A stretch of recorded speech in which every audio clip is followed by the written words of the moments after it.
اعوذ باللہ السمیع العلیم وبوجہہ الکریم وسلطانہ القدیم من الشیطان الرجیم من ہمزہ ونفخہ ونفثہ بسم اللہ الرحمن الرحیم یا ایہا النبی انا ارسلناک شاہدا ومبشرا ونذیرا وداعیا الی اللہ بإذنہ وسراجا منیرا۔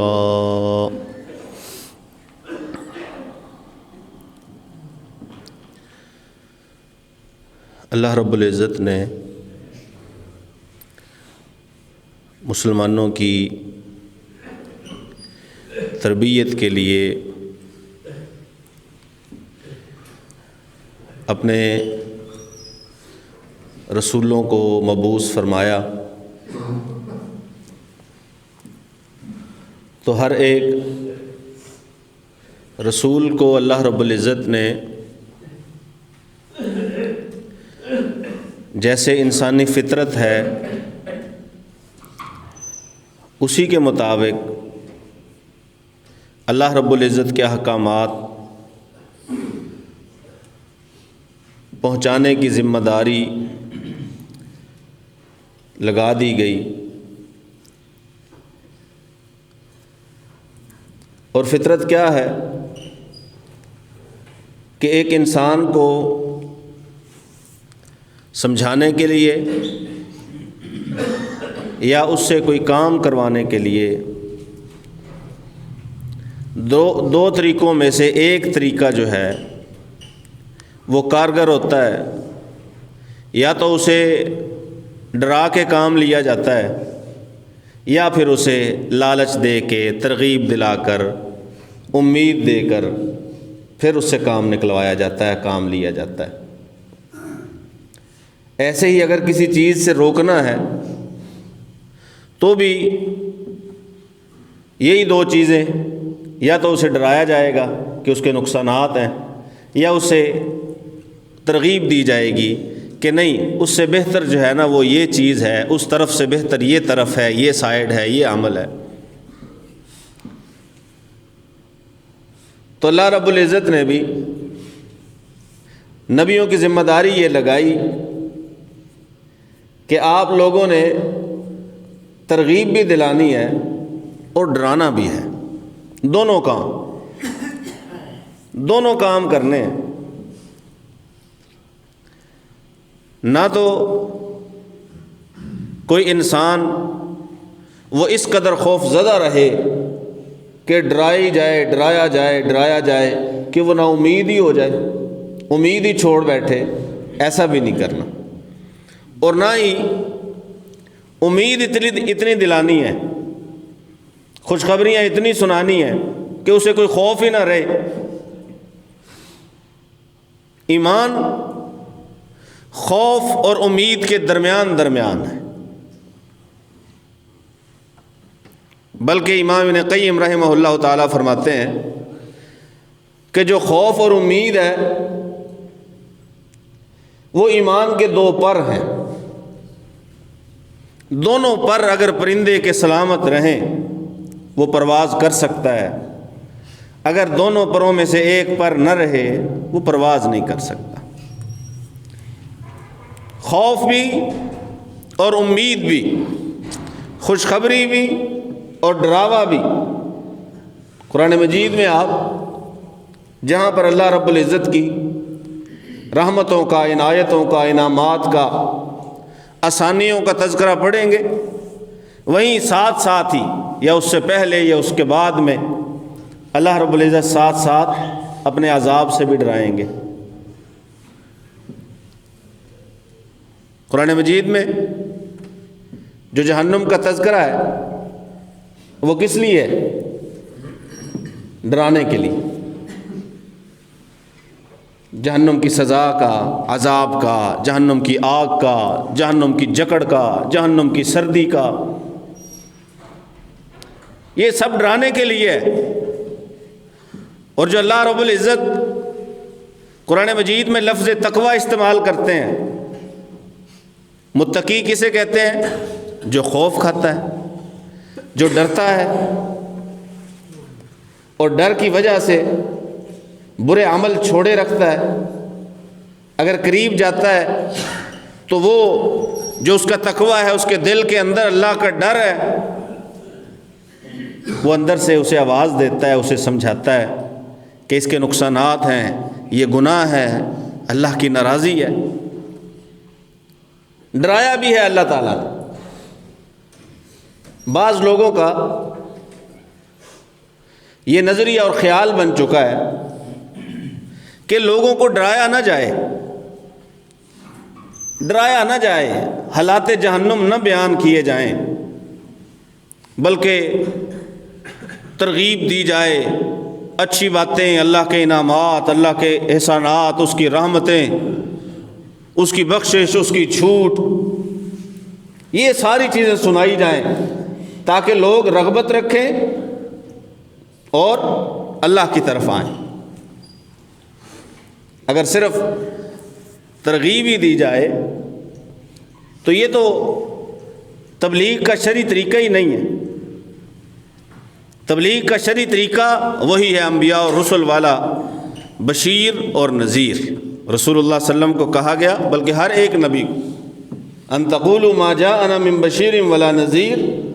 اللہ فرماتے ہیں ہم نے تو نبیوں کو بھیج دیا کہ کہیں قیامت کے دن آ کے یہ نہ کہو کہ ہمارے پاس تو نہ کوئی خوشخبری دینے آیا ہے، نہ کوئی ڈرانے آیا ہے۔ فقد جاءکم بشیر و نذیر، دیکھو آ گیا ہے خوشخبری دینے والا بھی اور ڈرانے والا بھی۔ اور اللہ رب العزت کی طرف ترغیب دی جائے، شوق دلایا جائے، تب بھی اس کا نتیجہ وہی نکلتا ہے کہ بندہ اللہ کی طرف آتا ہے، اور اگر اللہ سے ڈرایا جائے تب بھی نتیجہ وہی نکلتا ہے کہ بندہ اللہ کی طرف آتا ہے۔ یہ عام چیزوں کے خوف کی طرح خوف تو نہیں ہے کہ عام کسی چیز سے بندہ ڈرتا ہے تو اس کے قریب نہیں جاتا، لیکن جب بندہ اللہ سے ڈرتا ہے تو بندہ اللہ کے قریب آتا ہے۔ اللہ سے ڈرانے کا مقصد وہ بھی یہی ہوتا ہے کہ بندہ اللہ کے قریب آئے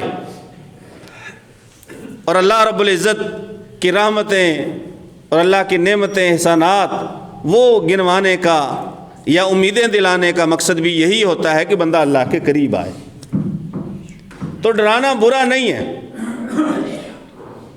کیونکہ رسول اللہ صلی اللہ علیہ وسلم نے ڈرایا ہے، اللہ وحدہ لا شریک نے ڈرایا ہے۔ نبی عبادی انی انا الغفور الرحیم، فرمایا ہے محمد صلی اللہ علیہ وسلم بتا دو میرے بندوں کو کہ میں بخشنے والا ہوں، مہربان ہوں، وَأَنَّ عَذَابِي هُوَ الْعَذَابُ الْأَلِيمُ۔ دو آیتیں چھوٹی چھوٹی اور بالکل جڑی ہوئی آپس میں، اور ساتھ یہ بھی بتا دو کہ میرا عذاب بھی بڑا دردناک ہے۔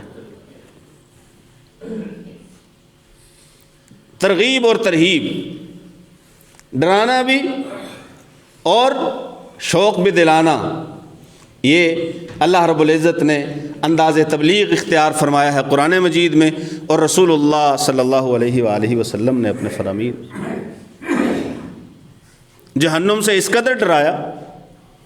فرمایا رسول اللہ صلی اللہ علیہ وسلم نے کہ اللہ رب العزت جب قیامت کے دن ایک بندے کو بلائے گا اس سے گفتگو کرنے کے لیے، بندہ دائیں دیکھے گا اپنے عمل نظر آئیں گے، بائیں دیکھے گا اپنے عمل نظر آئیں گے، جب وہ سامنے دیکھے گا تو اسے آگ کے سوا کچھ نظر نہیں آئے گا۔ رسول اللہ صلی اللہ علیہ وسلم فرماتے ہیں اتقوا النار ولو بشق تمرہ، اس آگ سے بچ جاؤ، اگر کوئی چیز نہیں، کچھ بھی نہیں ہے بچنے کے لیے تو کوئی کھجور کا ٹکڑا، آدھی کھجور ہو، وہی صدقہ دو، اور اللہ وحدہ لا شریک کہ اس عذاب سے بچنے کے لیے سامان پیدا کرو۔ اب یہ جو ڈراوا ہے، یہ جو دھمکی ہے کہ جس قدر استطاعت ہو، جس قدر وسعت ہو، جس قدر اپنے پاس کچھ ہو، جیسی کوشش کر سکتے ہو، جیسا امکان ہے، وہ لازمی اختیار کرو ایسے اسباب کہ جن کے ذریعے جہنم کے عذاب سے بچا جائے۔ رسول اللہ صلی اللہ علیہ وآلہ وسلم آپ صلی اللہ علیہ وآلہ وسلم جب معراج سے تشریف لائے، آپ واقعہ معراج پڑھیے اور اس کے بعد رسول اللہ صلی اللہ علیہ وسلم کے فرامین کو پڑھیے۔ رسول اللہ صلی اللہ علیہ وسلم نے ان لوگوں کا آ کے زیادہ تذکرہ کیا ہے جن کو کسی نہ کسی غلطی کی وجہ سے سزا دی جا رہی تھی۔ سود خور لوگوں کا،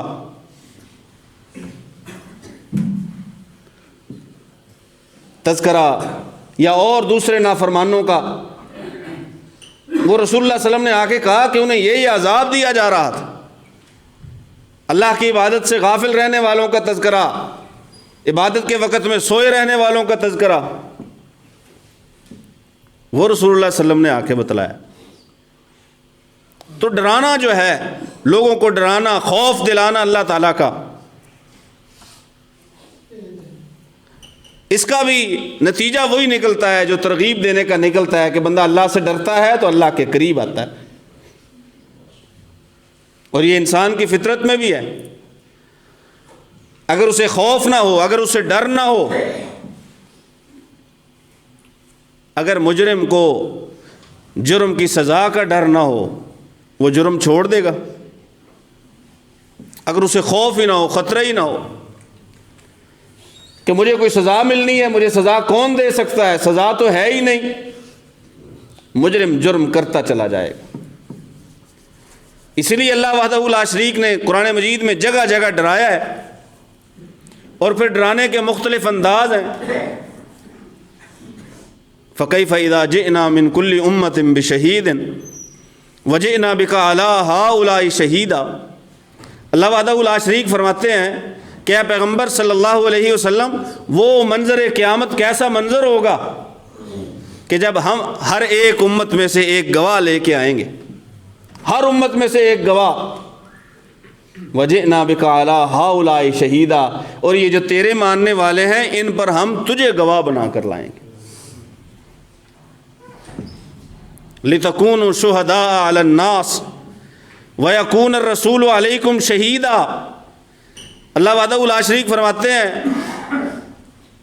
کہ تمہیں بہترین امت اس لیے بنایا ہے تاکہ تم لوگوں کے بارے میں گواہی دے سکو اور تمہارا رسول تمہارے بارے میں گواہی دے سکے۔ یہ انداز ہے ڈرانے کا کہ قیامت کے دن جب اللہ کے حضور کھڑے ہوں گے، پیش ہوں گے، تو اللہ کے پیغمبر صلی اللہ علیہ وآلہ وسلم یا تو تیرے حق میں گواہی دینے کے لیے آئیں گے یا تیرے خلاف گواہی دینے کے لیے آئیں گے۔ وقال رسول یا ربی ان قوم اتخذوا هذا القرآن مہجورا۔ قرآن کہتا ہے کہ رسول ایسے لوگوں کے خلاف گواہی دے گا آ کے جنہوں نے قرآن کو بالکل چھوڑ رکھا ہوگا، اور کہے گا اے میرے رب، میری اس قوم نے قرآن کو چھوڑ رکھا تھا، پسے پس ڈال رکھا تھا، قرآن پڑھے ہی نہیں کرتے تھے، اس پہ عمل ہی نہیں کیا کرتے تھے، نہ پڑھنا نہ عمل کرنا، قرآن کو چھوڑ دینا ہوا۔ رسول تمہارے خلاف بھی آ کے گواہی دے گا۔ وجاءت کل نفس معها سائق و شہید۔ اللہ فرماتے ہیں قیامت کا منظر ایسا منظر ہے کہ جب ایک بندے کو لایا جا رہا ہوگا تو ایک تو اس کے پیچھے ہانکنے والا ہوگا اور دوسرا اس کا گواہ ہوگا۔ فرشتوں کے ذریعے اسے ہانکا جائے گا، لے کے جایا جائے گا اللہ کے حضور پیشی کے لیے، اور ساتھ ہی ساتھ گواہ بھی ہوگا۔ کون سا گواہ؟ وہ جسے اللہ وحدہ لا شریک نے مقرر کیا ہوا تھا اس کے اوپر کہ بیٹھو اس کی نیکیاں شمار کرنی ہیں یا دوسرا اس کی برائیاں شمار کرنی ہیں۔ ان میں سے ایک جو ہے وہ گواہی دینے کے لیے جائے گا کہ یہ جس وقت یہ کام کر رہا تھا میں وہاں پہ حاضر تھا، موجود تھا۔ گواہی اللہ وحدہ لا شریک لیں گے مختلف لوگوں سے، ہمارے بارے میں ہمارے ہی لوگوں سے گواہی لی جائے گی۔ رسول اللہ صلی اللہ علیہ وآلہ وسلم نے فرمایا انتم شہداء اللہ علی الارض، تم زمین پر اللہ کے گواہ ہو، اللہ کے پاس جا کے گواہی دینی۔ اور یہ بات رسول اللہ صلی اللہ علیہ وسلم نے فرمائی کب؟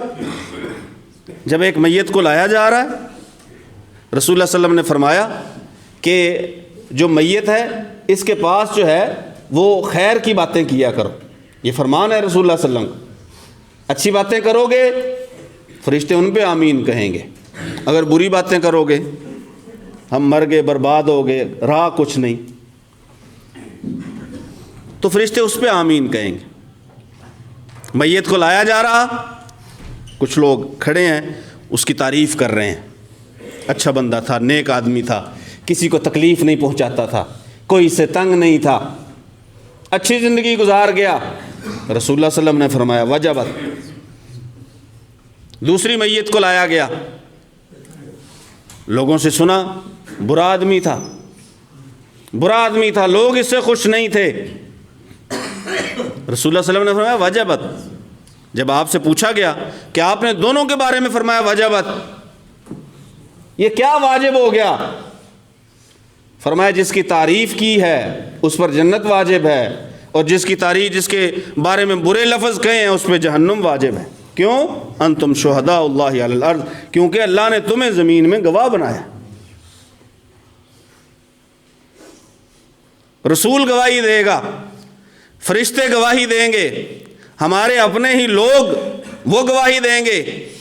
اور رسول اللہ صلی اللہ علیہ وسلم نے قرآن کے بارے میں فرمایا ماحل مصدق، قرآن مجید ایسا سفارشی ہے، ایسا گواہ ہے جس کی سفارش اور اس کی گواہی کی اللہ وحدہ لا شریک تصدیق فرمائیں گے۔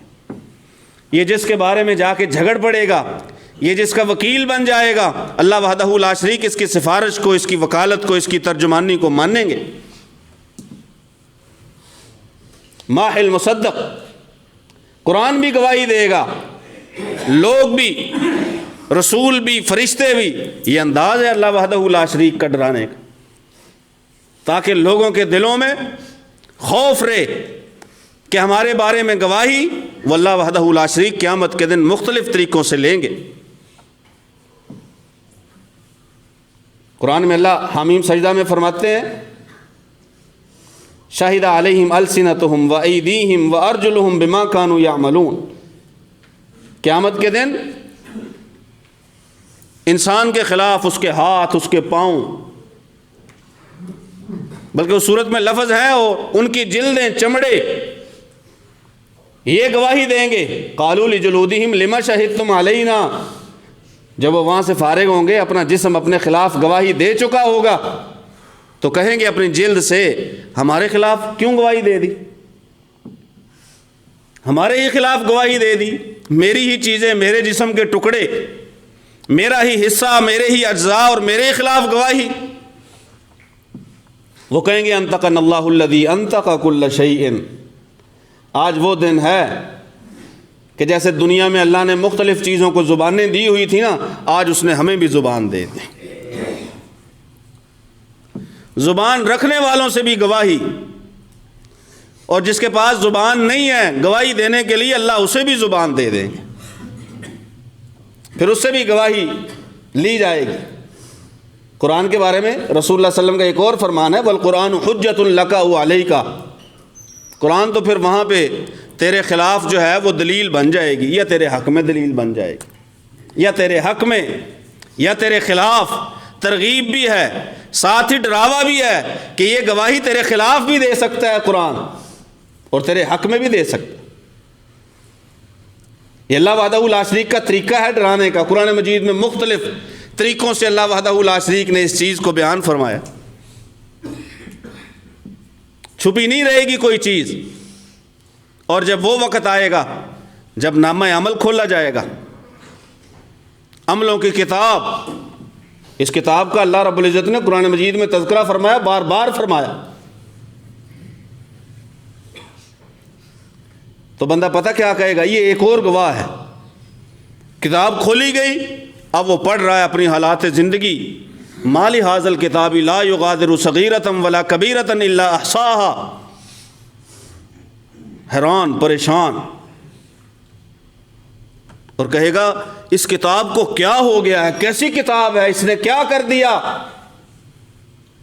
چھوٹی چیز ہے وہ بھی لکھ دی ہے، بڑی چیز ہے وہ بھی لکھ دی ہے، الا احصاها ووجدوا ما عملوا حاضرا۔ اللہ فرماتے ہیں جو دنیا میں کیا ہوگا وہاں پہ اپنے سامنے ایسے لکھا ہوا پائیں گے۔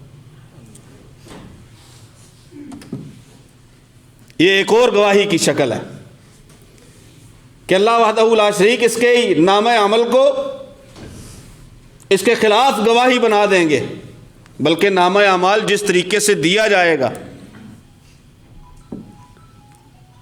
جسے پکڑا دیا گیا اس کے بائیں ہاتھ میں اور جسے پکڑا دیا گیا اس کے دائیں ہاتھ میں اس کا عمل نامہ سارا کچھ لکھا۔ فاما من اوتی کتابہ بیمینہ فیقول ہاؤم اقرؤوا کتابیہ واما من اوتی کتابہ بیمینہ فسوف یحاسب حسابا یسیرا۔ دائیں ہاتھ میں دیا گیا، وہ پھر لہرائے گا اسے، لوگو یہ پڑھو میری کتاب، میرا عمل نامہ۔ دوسری جگہ اللہ فرماتے ہیں جسے دائیں ہاتھ میں دے دیا گیا پھر اس سے جب حساب لیا جائے گا نا، بڑا ہی آسان حساب لیا جائے گا، اور جسے بائیں ہاتھ میں دے دیا گیا، دائیں والا تو کامیاب، اور جسے بائیں میں دیا گیا فیقول یا لیتنی لم اوت کتابیہ، وہ کہے گا کاش مجھے آج یہ میرا عمل نامہ نہ دیا جاتا۔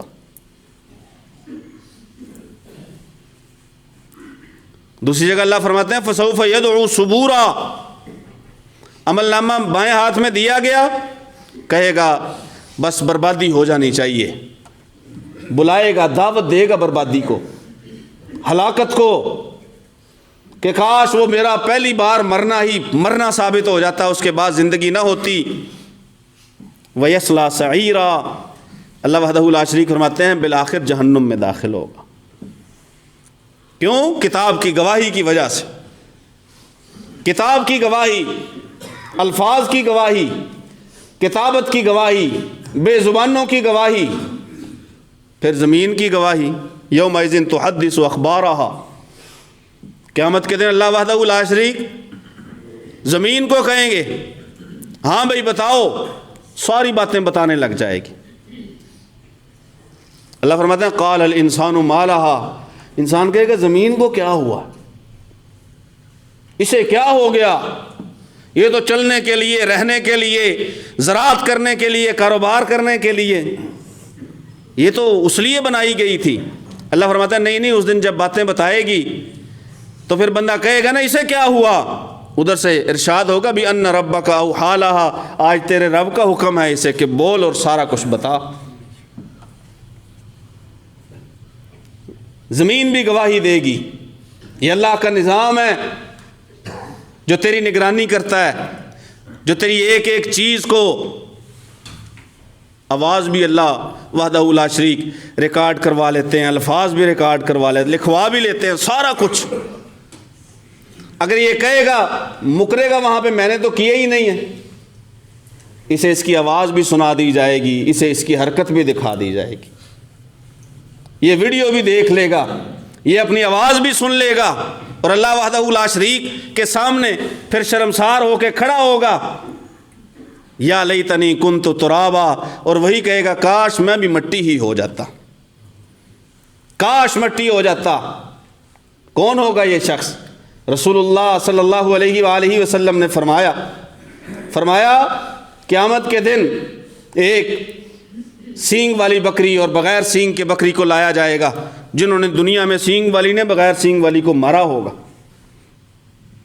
انہیں اٹھایا جائے گا، زندہ کیا جائے گا۔ جو بغیر سینگ والی تھی اسے سینگ دیے جائیں گے کہ اپنا بدلہ لے لے، جیسے ہی بدلہ لے گی پھر انہیں مٹی کر دیا جائے گا۔ اللہ وحدہ لا شریک فرماتے ہیں پھر اس دن کافر کہے گا کہ کاش مجھے بھی ایسے ہی مٹی کر دیا جاتا، آگے حساب کتاب نہ ہوتا۔ حضرت جابر بن عبداللہ رضی اللہ تعالیٰ عنہ بیان فرماتے ہیں کہ مجھے پتہ چلا کہ حضرت عبداللہ بن انیس کے پاس رسول اللہ صلی اللہ علیہ وسلم کی بیان کردہ ایک حدیث ہے جو میں نے رسول اللہ صلی اللہ علیہ وسلم سے نہیں سنی۔ کہتے ہیں میں نے اونٹ خریدا صرف اس لیے کہ میں شام میں جناب عبداللہ بن انیس رضی اللہ تعالیٰ عنہ کے پاس جاؤں گا اور جا کے ان سے وہ حدیث سنوں گا۔ کہنے لگے میں گیا تو میں نے جا کے پیغام بھیجا کہ جا کے بتاؤ جابر آیا ہے، تو انہوں نے بندے کو بھیجا کون سا جابر؟ جابر بن عبداللہ آیا ہے؟ کہا ہاں جا کے بتاؤ۔ عبداللہ بن انیس رضی اللہ تعالیٰ عنہ جلدی سے باہر آئے، آ کے گلے سے لگایا، کہا بتائیے رسول اللہ صلی اللہ علیہ وسلم کے صحابی کس کام سے آئے ہیں؟ کہا میں صرف وہ رسول اللہ صلی اللہ علیہ وسلم کی ایک بات سننے کے لیے میں مدینہ سے شام آیا ہوں، آپ وہ بات بیان کرتے ہیں؟ تو کہنے لگے ہاں میں نے رسول اللہ صلی اللہ علیہ وآلہ وسلم سے سنا ہے، وہ فرمایا کرتے تھے قیامت کے دن تمہیں جب اکٹھا کیا جائے گا تو تمہارے جسم پہ کپڑے نہیں ہوں گے، پاؤں میں جوتے نہیں ہوں گے، کچھ بھی پاس نہیں، وہاں تمہیں اکٹھا کیا جائے گا اور پھر اعلان کیا جائے گا کوئی جنتی اس وقت تک جنت میں نہیں جا سکتا جب تک جہنمی کسی کا حق اس کے ذمے ہو اور وہ ادا نہ کر دے، اور کوئی جہنمی اس وقت تک جہنم میں نہیں جا سکتا اگر کسی جنتی کے ذمے اس کا حق ہو تو اس حق کو وہ واپس نہیں دے دیتا، حق دلوایا جائے گا، دلوایا جائے گا، حق کچھ بھی نہیں رکھا جائے گا۔ کہتے ہیں میں نے پوچھا کہ اب وہاں ہے کپڑے اور جوتے تک تو ہے نہیں، کیسے حساب چکتا کیا جائے گا؟ کیسے؟ جبکہ پہلے رسول اللہ صلی اللہ علیہ وسلم فرما چکے ہیں ننگے پاؤں ننگے جسم پاس کچھ بھی نہیں ہوگا۔ تو کہنے لگے یہی سوال ہم نے رسول اللہ صلی اللہ علیہ وسلم سے کیا تھا، تو رسول اللہ صلی اللہ علیہ وآلہ وسلم نے فرمایا پھر نیکیوں سے حساب چکتا کیا جائے گا۔ اگر نیکیاں اتنی نہیں ہوں گی جن سے حساب چکایا جا سکے، دوسرے کی بدیاں لے کے اس کے کھاتے میں ڈالی جائیں گی، حساب چکانا پڑے گا۔ کیوں؟ کیونکہ کوئی چیز چھپی نہیں رہے گی، ایک ایک چیز پر گواہ اور گواہیاں جو ہیں وہ موجود ہوں گی، اور اللہ قرآن مجید میں فرماتے ہیں یوم یقوم الاشہاد، اس دن تو گواہیاں جو ہیں نا وہ قائم ہوں گی۔ یوم یقوم الاشہاد، گواہیاں اس دن قائم، گواہیاں ہر ایک سے گواہی لی جائے گی، ہر ایک کے بارے میں لی جائے گی، اور جنہیں اللہ گواہ بنائے گا پھر ان کی گواہیوں کو مسترد نہیں کیا جائے گا۔ جھوٹے گواہ تو نہیں ہوں گے، نہ رسولوں کی گواہی رد کی جائے گی، نہ فرشتوں کی، نہ قرآن کی، نہ ہی انسان کے جسمانی اعضاء کی، نہ زمین کی، اور نہ ہی اس کے نامہ عمل کی۔ ہر ایک گواہی جو ہے وہ اس پہ قائم ہوگی، اس گواہی کو اس کے بارے میں مانا جائے گا۔ اللہ وحدہ لا شریک کے ڈرانے کا ایک طریقہ یہ ہے کہ بندے دیکھ اتنے لوگ ہیں جو قیامت کے دن اللہ کے حضور پیش ہوں گے اور تیرے خلاف جو ہے وہ گواہی دیں گے۔ اللہ سے دعا ہے اللہ سن سمجھ کر عمل کی توفیق نصیب فرمائے۔ وما علیہ